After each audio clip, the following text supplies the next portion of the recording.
今日教大家點樣用熱熔膠可以將個礦物黐喺個 stand 上面，同埋點樣安全地可以將佢輕易地拎翻落嚟呢？咁首先我哋當然要知熱熔膠槍啦，熱熔膠槍我哋就預熱咗先。咁至於 stand 方面呢，有一種咧就係玻璃嘅。玻璃咧，佢個好處就係佢個成本低啦，而且佢冇咁容易花嘅。如果你係成日黐上去又甩翻落嚟嘅話咧，佢會比較襟用啲。但係佢唔好處咧就係第一佢好容易跌爛啦、撞崩啦。第二就係咧佢嗰個重量比 acrylic 重好多，所以如果你喺個玻璃櫃上面咧，你要擺好多礦石嘅話咧，就要考慮到個重量嘅問題啦。第三就係咧，玻璃 stand 佢一般都唔會好厚嘅，都係呢一種薄身平板。咁所以其實佢個樣咧就比較限制於係咁樣嘅平板咯。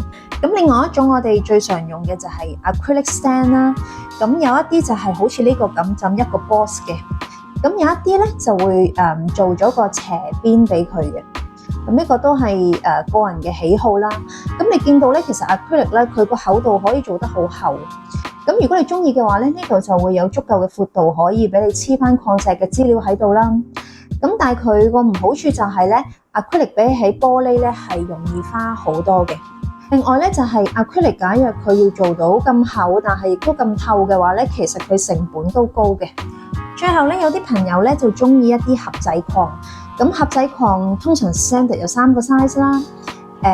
你哋可以直接就將個礦石黐喺個 box 裏面啦，或者如果咧我哋Featherstone 嘅咧，裏面就跟一個薄身嘅 acrylic stand 咧，就可以黐完之後可以拎出嚟 display 或者擺喺裏面一個 box 咁樣 display。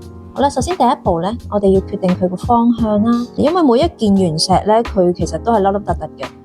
咁我哋就睇下佢到底同個 stand接觸嘅地方喺邊呢？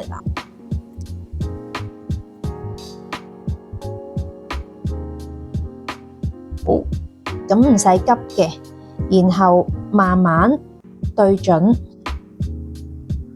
放好嘅位置，咁好快咧，我哋就已經黐起咗呢個零晚礦啦。